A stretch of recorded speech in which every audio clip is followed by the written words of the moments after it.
खबरों की शुरुआत करते हैं एक अहम और बड़ी खबर के साथ। अतिथि शिक्षकों पर मंत्री का अजीब बयान आया है। नियमित करने की मांग पर बोले शिक्षा मंत्री कि आप मेहमान बनकर आओगे तो घर पर कब्जा करोगे। उनका नाम अतिथि है। शिक्षा मंत्री उदय प्रताप सिंह ने यह बयान दिया। एमपी में अतिथि शिक्षक परमानेंट करने की मांग लगातार कर रहे हैं। वेतन देने के लिए वित्तीय प्रावधान करने होते हैं। मंत्री जी ने यह भी कहा जहां शिक्षक कम है वहां पर अतिथि शिक्षकों को लगाते हैं। ये मंत्री जी ने कहा तो जहां शिक्षक कम है वहां पर अतिथि शिक्षकों को लगाया जाता है। जब नियमित करने की मांग अतिथि शिक्षकों ने की गेस्ट टीचर्स ने, तो जवाब ये दिया गया शिक्षा मंत्री की तरफ से, उदय प्रताप सिंह की तरफ से कि आप अतिथि हैं। नियमित करने की मांग पर ये बोले शिक्षा मंत्री कि आप मेहमान बनकर आओगे तो घर पर कब्जा करोगे। ये अजीब बयान अपने आप में कई तरीके के सवाल भी खड़े हो रहे हैं इसके बाद से। किसने बोला 70,000 खाली? किसने? अतिथि शिक्षक नियमितीकरण क्यों? नाम क्या है उनका? अतिथि। आप हमारे यहाँ मेहमान बन के आओगे तो घर पे कब्जा करोगे क्या?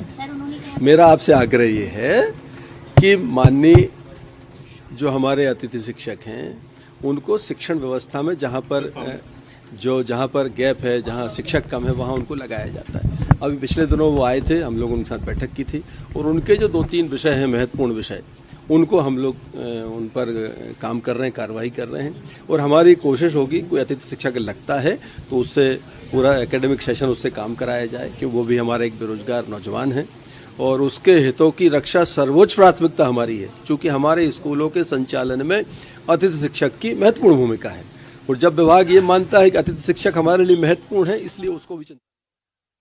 और इस खबर पर और ज्यादा जानकारी के साथ आकाश द्विवेदी हमारे सहयोगी हमारे साथ जुड़ रहे हैं। आकाश, अपने आप में अजीब बयान है ये कि अतिथि बनकर आए हो, घर पे कब्जा करोगे क्या?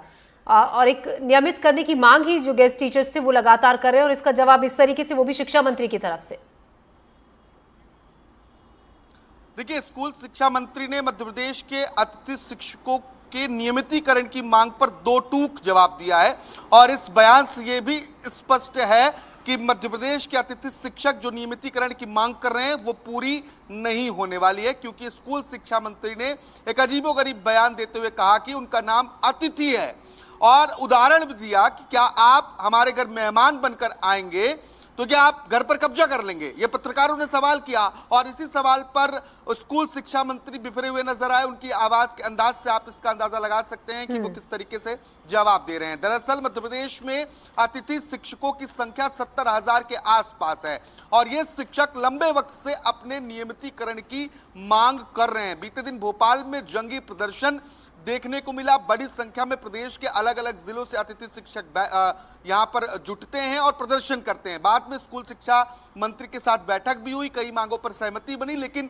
नियमितीकरण पर सहमति नहीं बन पाई। और आज जब स्कूल शिक्षा मंत्री उदय प्रताप सिंह से सवाल किया गया तो उन्होंने दो टूक कहा कि उनका नाम अतिथि है और उन्हें नियमित नहीं किया जा सकता है, क्योंकि सरकार को, एक विभाग को विभागीय प्रक्रिया चलाने के लिए वित्तीय प्रबंधन करने की जरूरत होती है। स्कूल शिक्षा मंत्री ने यह हवाला दिया कि हम अतिशेष शिक्षकों को एक जगह से दूसरी जगह पर स्थानांतरित कर रहे हैं जहां पर अधिक शिक्षक हैं, यानी कि आवश्यकता से ज्यादा शिक्षक हैं। उन शिक्षकों को उन जगह पर पदस्थ किया जा रहा है जहां पर शिक्षकों की कमी है, यानी कि मध्य प्रदेश में जो पहले से नियमित शिक्षक हैं उन्हें ही अलग अलग जगहों पर पदस्थ कर जो प्रक्रिया है। जी आकाश, एक बार हम फिर से सुनाते हैं कि मंत्री जी ने अतिथि शिक्षकों ने जब नौकरी की मांग की तो क्या कहा।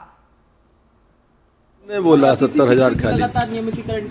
किसने? अतिथि शिक्षक नियमितीकरण क्यों? नाम क्या है उनका? अतिथि।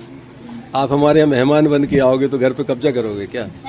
मेरा आपसे आग्रह ये है कि माननीय जो हमारे अतिथि शिक्षक हैं उनको शिक्षण व्यवस्था में जहाँ पर गैप है, जहाँ शिक्षक कम है, वहाँ उनको लगाया जाता है। अभी पिछले दिनों वो आए थे, हम लोग उनके साथ बैठक की थी और उनके जो 2-3 विषय हैं, महत्वपूर्ण विषय, उनको हम लोग उन पर काम कर रहे हैं, कार्रवाई कर रहे हैं। और हमारी कोशिश होगी कोई अतिथि शिक्षक लगता है तो उससे पूरा एकेडमिक सेशन उससे काम कराया जाए, क्योंकि वो भी हमारा एक बेरोजगार नौजवान है और उसके हितों की रक्षा सर्वोच्च प्राथमिकता हमारी है। क्योंकि हमारे स्कूलों के संचालन में अतिथि शिक्षक की महत्वपूर्ण भूमिका है और जब विभाग ये मानता है कि अतिथि शिक्षक हमारे लिए महत्वपूर्ण है, इसलिए उसको भी